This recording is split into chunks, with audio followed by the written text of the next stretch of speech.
Bonsoir, bonsoir à tout le monde. J'espère que vous allez bien. Que le Seigneur vous bénisse, que le Seigneur vous bénisse. Gloire à Dieu. Gloire au Seigneur. Alléluia. Bonsoir, soyez tous bénis. Alléluia. Aujourd'hui, vraiment, je viens faire ce live pour partager un message avec vous que le Seigneur m'a vraiment mis à cœur. Et je crois vraiment qu'il va vous bénir abondamment. Je crois qu'il va vous bénir. Donc, regardez jusqu'à la fin. Suivez le live jusqu'à la fin. Gloire au Seigneur. On va parler de l'amour et la sainteté de Dieu. L'amour et la sainteté. L'amour et la sainteté. Amen. Amen. Que le Seigneur vous bénisse abondamment. Avant de commencer, on va prier.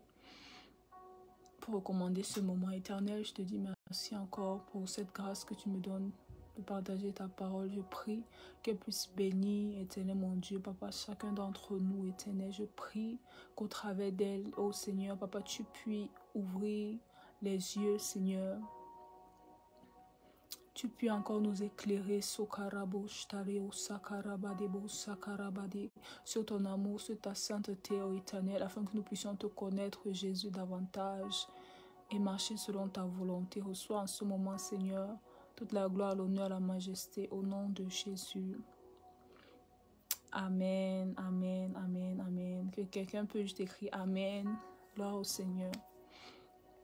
Amen. Donc, on va se référer aujourd'hui sur...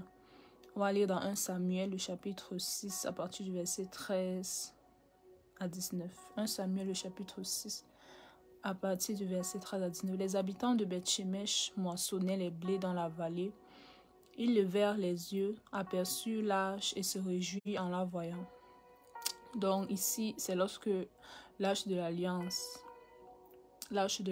était revenue en Israël, dans la ville de Beth-Shemesh, et c'était dans la joie. Le char arrivait dans le champ de Josué, un habitant de Beth-Shemesh, et s'y arrêta. Il y avait là une grande pierre, on fendit le bois du char et l'on offrit des vaches en holocauste à l'Éternel. Donc les habitants de Beth-Shemesh se sont vraiment réjouis en fait de ce que l'arche de l'Éternel était dans leur ville. Les Lévites descendirent l'arche de l'Éternel ainsi que le coffre qui se trouvait à côté d'elle et qui contenait les objets en or. Et ils poussèrent le tout sur la grande pierre. Les habitants de Beth-Shemesh offrirent ce jour-là des holocaustes et des sacrifices à l'Éternel. Après avoir vu cela, les saints princes des Philistins retournèrent à Écron le jour même. Voici les tumeurs en or que les Philistins donnèrent à l'Éternel en sacrifice de culpabilité, une pour Asdod, une pour Gaza, une pour Ascalon, une pour Gath, une pour Écron. Il y avait aussi le nombre de souris en or correspondant au nombre de villes philistines qui appartenaient aux saints chefs, aussi bien des villes fortifiées que les villages sans murailles. C'est ce qu'atteste la grande pierre sur laquelle on déposa l'arche de l'Éternel et qui se trouvait aujourd'hui encore dans le champ de Josué de Beth-Shemesh. L'Éternel frappa les habitants de Beth-Shemesh lorsqu'ils regardaient l'arche de l'Éternel. Il frappa 50 070 hommes parmi le peuple, et le peuple fut dans le deuil parce que l'Éternel avait frappé d'un grand fléau. Donc en fait, pour résumer, l'arche de l'Éternel arrive à Beth-Shemesh, ils sont dans la joie, ils offrent des sacrifices à l'Éternel. Mais la Bible dit dans le verset 19 que l'Éternel frappa ces hommes, 50 000 et 70 hommes. Donc il a frappé 70 Lévites et près de 50 000 hommes, population de Beth-Shemesh. Dans d'autres versions, il est vraiment écrit 70 hommes uniquement. Dans d'autres versions, c'est 50 000, 70 hommes. Pour vraiment mettre la distinction entre les 50 000 hommes et les 70 hommes. Parce qu'il y avait 70 Lévites et 50 000 hommes de la population. Dans le même jour, ils ont reçu l'arche, ils sont réjouis, ils ont fait des sacrifices autour de l'arche. Le même jour, Dieu a frappé 50 070 hommes de la population de Beth-Shemesh parce qu'ils ont regardé l'arche de l'Éternel. Alléluia. Donc, c'est vraiment sur ça que je veux parler ce matin, cette soirée, parce que je crois en fait que le message tiré de ce livre va vraiment bénir quelqu'un. Alléluia. Donc ici, on voit l'amour de Dieu manifesté. L'amour de Dieu manifesté. Ils étaient dans la joie. L'arche de l'Éternel était venue chez eux. Ils se sont réjouis. Le Seigneur les a remplis de joie. Ils ont fait des sacrifices. Mais le même jour, il y a eu des morts. Parce qu'ils ont regardé l'arche de l'Éternel. Vous allez me dire peut-être ça a quel rapport avec l'amour et la sainteté de Dieu. L'amour dans un premier temps parce que ils se sont réjouis. L'amour de Dieu est qualifié dans le sens où l'arche de l'Éternel est venue chez eux. Donc l'Éternel, la Bible dit dans l'Apocalypse, le chapitre 7, je crois, le verset 20, que l'Éternel à la porte, il frappe. Celui qui entend m'envoyer l'ouvre, il soupera avec lui. Donc l'Éternel a frappé à la porte de Beth-Shemesh avec l'arrivée de l'arche. Ils ont accueilli l'arche de l'Éternel. Ils étaient dans la joie. Ils ont fait des sacrifices, ils se sont réjouis. Mais quel était l'état de leur cœur? Quel était l'état des cœurs de ces 50 000 hommes et de ces 70 hommes? Pourquoi est-ce qu'ils sont morts? Parce qu'ils ont regardé l'arche de l'Éternel. Et on sait qu'il n'est pas permis de regarder l'arche de l'Éternel en fait. La Bible dit que c'est celui qui est pur et qui est sanctifié qui peut s'approcher du trône de l'Éternel. Mais eux, ils se sont approchés. Non seulement les Lévites, mais aussi les 50 000 hommes. On peut se dire, mais les Lévites ont le droit de s'approcher. Mais pourquoi les Lévites sont morts? Pourquoi les 50 000 hommes sont morts aussi? Donc il n'est pas question ici de Lévite ou pas Lévite, mais de la sainteté. Que ce soit Lévite ou pas, que ce soit homme de la population ou pas, pour s'approcher de Dieu, il faut être saint. Pourquoi est-ce qu'ils sont morts? Parce qu'ils ont regardé l'arche de l'Éternel, certes, mais pourquoi est-ce que ça les a frappés? Pourquoi est-ce qu'ils ont été frappés? Parce qu'ils étaient impurs, ils étaient pécheurs. Leur vie n'a pas été trouvée digne en fait devant l'arche de l'Éternel. Déjà pour le peuple, ils n'étaient pas conformes en fait que le peuple regarde l'arche de l'Éternel, de peur qu'il ne meure, même la Bible le dit. Mais les Lévites même qui ont transporté l'arche, ils ont regardé dans le coffre de l'Éternel et l'Éternel les a trouvés impurs et les a frappés. Parce qu'il n'était pas permis de regarder dans le coffre. Il n'était pas permis. Donc en fait ici, je veux vraiment mettre l'accent sur le fait que Dieu peut venir vers nous. Dieu peut arriver dans notre ville, dans notre maison, dans notre cœur, comme ici à Beth-Shemesh. Il peut manifester tout son amour. Mais on ne doit pas oublier sa sainteté. Parce que de la même manière que Dieu nous aime, de la même manière aussi, il est saint. Et celui qui est saint n'aime pas l'impureté. C'est comme la femme à la perte de sang qui a touché le pan du vêtement de Jésus. Jésus a dit, il y a une force qui est sortie de moi. En fait, c'est sa nature. Donc, il y a une force qui s'est dégagée de lui et a guéri cette femme. Et de la même manière qu'ils ont ouvert, ils ont regardé le coffre. Cette force est sortie de lui. Mais c'était une force différente, pas pour guérir, mais la force de sa sainteté. Et qui peut résister devant la sainteté de Dieu? J'ai envie de dire à quelqu'un, Dieu t'aime, c'est vrai. Dieu vient chez toi, c'est vrai. Il toque à ta porte, c'est vrai. Il veut souper avec toi. Mais n'oublie pas que le Seigneur est saint. Et il ne peut pas rester là où il y a l'impureté. Même la Bible dit, n'attristez pas le Saint-Esprit. La Bible dit, Dieu est le péché. Donc le fait que Dieu t'aime, le fait qu'on te communique par exemple la grâce de Dieu, ne te rende pas insensible au péché. Parce que l'amour de Dieu, la grâce de Dieu manifestée en Jésus-Christ n'exclut pas en réalité la sainteté de Dieu. Je ne vais pas te dire que Dieu va te frapper à cause de ton péché, mais je veux juste te dire de prendre en compte l'état de sainteté de Dieu. Parce que c'est celui qui est saint qui peut s'approcher de Dieu. Si tu es dans le péché, si tu es dans la fornication, ou peu importe le péché, l'impudicité, le mensonge, l'adultère, tu ne pourras pas t'approcher de Dieu. Et même quand tu t'approcherais, tu serais frappé comme ces 50 000 et ces 70 hommes. Parce que la Bible dit dans le livre dans le Nouveau Testament, je ne sais même pas c'est où, le Seigneur Jésus dit, je dirais, retirez-vous de moi, vous qui commettez l'iniquité. Vous savez pourquoi il leur dira cela? Parce que c'est un Dieu saint. Il ne peut pas supporter l'iniquité. Encore moins, en fait, nous, on ne peut pas supporter sa sainteté à cause de notre iniquité. C'est pour ça que ces hommes sont tombés. Dieu n'avait pas planifié de les frapper. De la même manière qu'il n'avait pas planifié de guérir cette femme à la perte de sang. Elle a juste touché, elle est entrée en contact avec son état de guérison. Donc, si tu es impur, tu entres en contact avec la sainteté de Dieu. L'Éternel n'a même pas prévu de te frapper, mais sa sainteté, son état de sainteté va te faire tomber jusqu'à la mort. Oui, jusqu'à la mort, parce que tu es impur devant la face de Dieu, parce qu'il est saint. Donc, ce n'est pas qu'il veut te frapper, c'est que c'est sa nature. Il ne peut pas admettre le péché en sa présence à cause de sa sainteté. Et du coup, lorsque tu te présentes dans sa présence avec ton état impur, c'est un problème. Je ne dis pas que la grâce est vaine. Non, la grâce de Dieu est bien évidente. Mais l'apôtre Paul dit, il a travaillé plus que tout le monde à cause de cette grâce. La grâce de Dieu qui pardonne ton péché n'est pas synonyme de... Dieu est venu pardonner le péché. Si Dieu validait le péché, il supportait le péché et qu'il ne tenait point, il aimait l'homme sans tenir compte de son péché, il n'allait jamais venir mourir. Dieu a vraiment un problème avec le péché. Il ne supporte pas le péché. C'est pour ça qu'il a envoyé son Fils, pour nous dépouiller de ces péchés-là, pour qu'on puisse être admis dans sa présence. Mais lorsque tu bafoues cette grâce de Dieu qui te dépouille de tous tes péchés pour te permettre de pouvoir marcher dans la sanctification par l'Esprit de Dieu et que tu demeures dans tes mauvaises voies, oh, tu sacrifies pour une fois de plus le Fils de Dieu pour ta part. Est-ce que le Fils de Dieu va encore venir mourir pour tes péchés? Alors qu'est-ce qu'il y a lieu de faire? Il y a lieu de marcher dans la sanctification. Dieu t'aime, ce n'est pas un débat. Dieu, sa grâce est sur toi pour pardonner toutes tes fautes, ce n'est pas un débat. Mais n'oublie pas sa sainteté. Parce que la Bible dit qu'il prend patience pour que tout le monde se répande. Répands-toi. Parce qu'il y a un moment où l'arche de l'Éternel reviendra, j'ai envie de dire. Parce que l'arche de l'Éternel aujourd'hui, c'est Jésus-Christ. Lorsqu'on regarde dans le tombeau, l'ange, quand Marie a vu l'ange, a vu les anges, l'autre était assis à la tête, l'autre était assis aux pieds, comme les chérubins sur l'arche. C'était vraiment la représentation que Jésus est l'arche de Dieu. Et lorsqu'il reviendra, le coffre sera ouvert comme ici. Et vous devriez regarder dans le coffre. Est-ce que tu pourras subsister au retour du Seigneur? Est-ce que tu pourras subsister à sa présence qui va descendre? Oh, Rasokaraba Shekerebo Sakarabadabasa. Est-ce que tu subsisteras?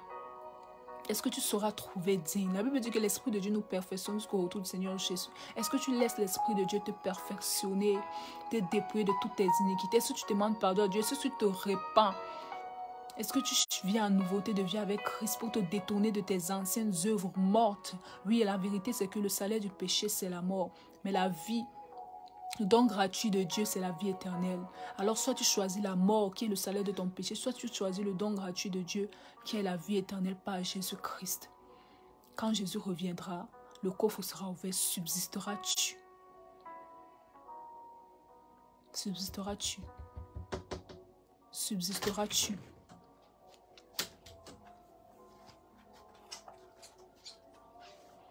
Subsisteras-tu?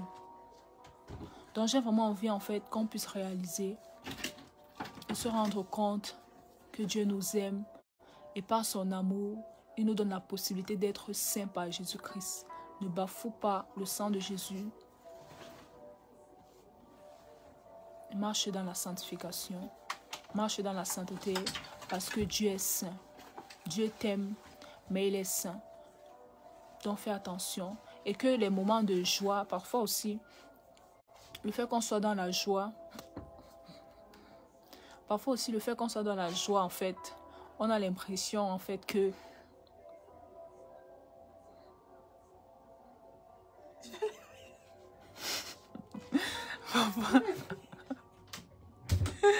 parfois, en fait, quand on est dans la joie, en fait, on a l'impression que Dieu nous aime, on peut tout faire. Comme ici, se réjouissait, ah, l'arche est venue chez nous.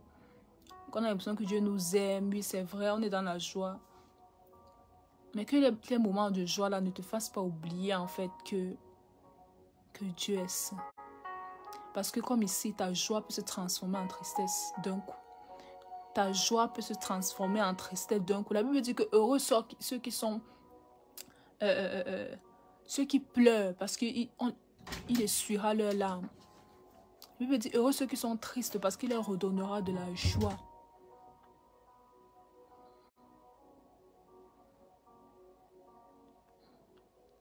Donc que ta joie actuelle ne te trompe pas en te disant « Ah, certainement, Dieu avec moi, j'irai au ciel. » Dieu est encore là, il est encore accessible, il est encore disponible. Tu peux encore toucher le pan de son vêtement, mais subsisteras-tu? Vraiment, mon message est vraiment clair et simple.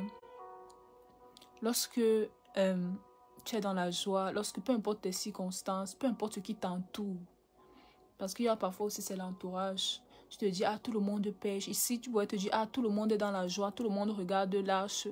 Il y a un mouvement de masse et tu oublies la sainteté de Dieu. Tu t'approches de Dieu et tu es frappé. Je ne suis pas venue te faire peur. Je ne suis pas venue t'effrayer pour te dire que tu seras frappé. Au contraire, je suis venue t'appeler à la repentance. Que tu donnes ta vie à Jésus pour marcher selon ses voies. Parce que le Seigneur Jésus revient bientôt. Il ne saurait tarder. La Bible dit que lorsque vous verrez ces choses, lorsque vous verrez un pays se lever contre un autre, lorsque vous verrez toutes ces choses, ce ne sera que le commencement des douleurs. Mais sachez que le temps est proche. Sachez que le temps est proche. Jésus dit, veillez et priez.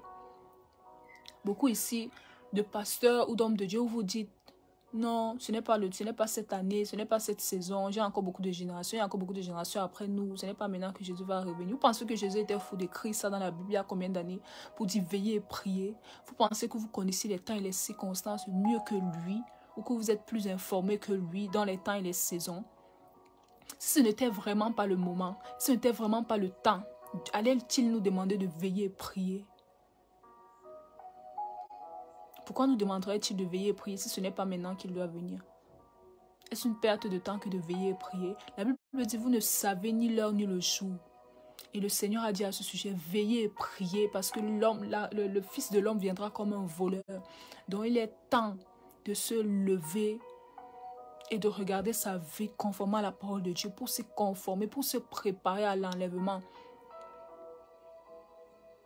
Parce que lorsque l'Église sera enlevée, mon frère, ma soeur, ceux qui ne seront point enlevés vivront le martyre, vivront les tribulations, souffriront dans leur chair et ils mourront encore une seconde mort dans la géhenne où il y a des grincements de dents, où le feu ne s'éteint pas. Je ne souhaite pas ça pour toi, je ne souhaite pas ça pour ta famille. Alors je te prie de ne pas regarder à ce siècle présent. Si les gens sont dans la joie, ils se réjouissent, ils partent même à l'église, chantent à l'église plus que tout le monde. Quel est l'état de leur cœur? Quelle est leur vie devant le Seigneur? Parce que tu peux danser devant l'arche, tu peux faire des sacrifices devant l'arche, mais est-ce que tu peux regarder dans le coffre? Est-ce que tu peux regarder Jésus face à face? Est-ce que tu peux subsister devant la présence de Dieu? Est-ce que ta vie honore Dieu? Est-ce que le sang de Jésus parle en ta faveur? Est-ce que tu es un homme nouveau par l'esprit? La Bible dit que celui qui est né de nouveau ne pêche point. Oui, il ne peut pécher en réalité parce qu'il marche selon les voies de Dieu, parce qu'il s'est détourné de ses mauvaises voies par l'Esprit de Dieu qui le fortifie. Il peut marcher selon les voies de Dieu. Ce n'est pas impossible. Beaucoup vont me dire, ah, tout le monde pêche. La Bible dit que l'Esprit de Dieu nous perfectionne jusqu'à ce que Jésus revienne. La Bible dit qu'il vient chercher une église sans tache ni ride. Si on pêche tous et que nous sommes tous pécheurs, qui est-ce que Jésus vient chercher? Des extraterrestres? Non, je ne pense pas. Des anges? Non, je ne pense pas. Des humains qui ont marché dans la sainteté, qui sont saints, parce qu'ils nous appellent des saints. Ils viennent chercher des saints. Donc j'ai envie de te dire, la sainteté est possible, sinon ça n'aurait pas été mentionné dans la Bible. C'est possible d'être saint, de marcher dans les voies de Dieu, par l'Esprit de Dieu. Si on a l'Esprit de Dieu en nous, qu'est-ce qui peut nous empêcher de marcher selon les voies de Dieu? Par l'Esprit, on peut dominer notre chair et faire taire tout désir de péché. Alors si c'est possible, pourquoi t'avoues-tu vaincu? Pourquoi tu te dis que c'est impossible? Approche-toi de Dieu, lui qui rend toutes choses possibles. Lui qui va te perfectionner jusqu'à son retour. L'Esprit de Dieu qui est dans le monde pour préparer l'église de Dieu. Prends conscience. J'ai envie de te dire, prends conscience. Le retour, Jésus est à la porte. Il est bien plus près que ce que tu peux penser. Il est bien plus proche que ce que tu peux penser. Et dis-toi que tu ne vivras pas éternellement. À un certain âge, peut-être tu mourras. Penseras-tu qu'après ta mort, il y aura encore la possibilité de rectifier ta vie?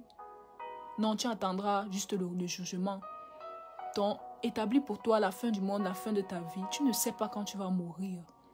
C'est la même chose avec le retour du Seigneur. Tu ne sais pas quand il va revenir. Tu ne sais pas quand toi, tu vas mourir. Et lorsque tu seras mort, il n'y aura plus moyen de rectifier quoi que ce soit. C'est ce que tu auras vécu, ta vie, qui parlera pour toi devant Dieu. Alors, cours en fait, comme l'apôtre Paul disait, cours parce qu'il n'y a plus le temps. Cours à ta vie. Cours pour remporter la vie éternelle. Cours.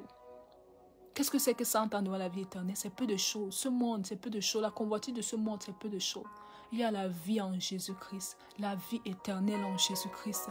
Par son sang, c'est encore possible. C'est encore possible. La Bible dit qu'il a tout accompli sur la croix.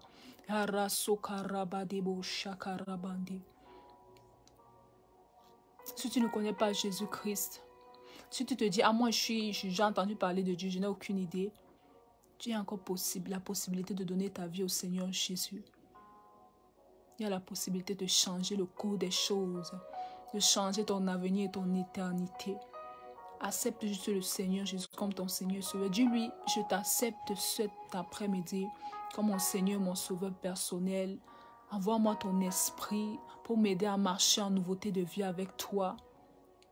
Je renonce à toutes mes fautes. Je demande pardon pour tous mes péchés. Purifie-moi, lave-moi dans ton sang. Fais de moi une nouvelle créature.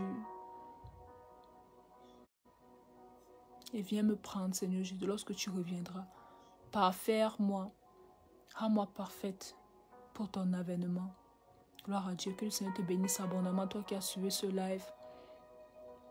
Et que le Saint-Esprit puisse te parler encore, puisse vraiment te secouer encore, remuer encore ce message dans ton cœur, afin que tu puisses changer d'attitude. C'est ce que le Seigneur Jésus disait, changer d'attitude, car le royaume des cieux est proche. Et aujourd'hui encore, dans cette génération, je te dis à toi qui me suis, change d'attitude, parce que le royaume des cieux est proche. Jésus n'est pas venu avec de l'or, il n'est pas venu avec de l'argent, il n'est pas venu avec des biens, il est venu avec un royaume qu'il a communiqué et qui m'a chargé, moi, il y a plusieurs de communiquer. Et c'est ce que je suis en train de faire en ce moment, de communiquer le royaume des cieux. Et le royaume des cieux dit, change d'attitude, je viens chez toi, change d'attitude, je reviens vers toi, change d'attitude, mon avènement est proche. Alléluia. Que le Seigneur vous bénisse abondamment. C'est un plaisir de partager ce message avec vous. On aura encore l'occasion par la grâce de Dieu. Alléluia. Au nom de Jésus-Christ. Amen. Gloire au Seigneur. Merci Seigneur Jésus pour ce moment. Je prie que tu touches le cœur de quelqu'un. Alléluia. Pour l'amener à la repentance complète. Toi qui as changé ta mentalité en écoutant ce message, je prie que le Seigneur puisse te bénir, mais vraiment abondamment. Qu'il puisse te fortifier, mais vraiment abondamment. Rebro sakereo sakarabandelio sata. Rabashekere brozayo karabredeo sakarabradeo sata. Rabababo sharabadia satarabadia. Gloire à Jésus-Christ. Au nom de Jésus. Amen. Soyez abondamment bénis.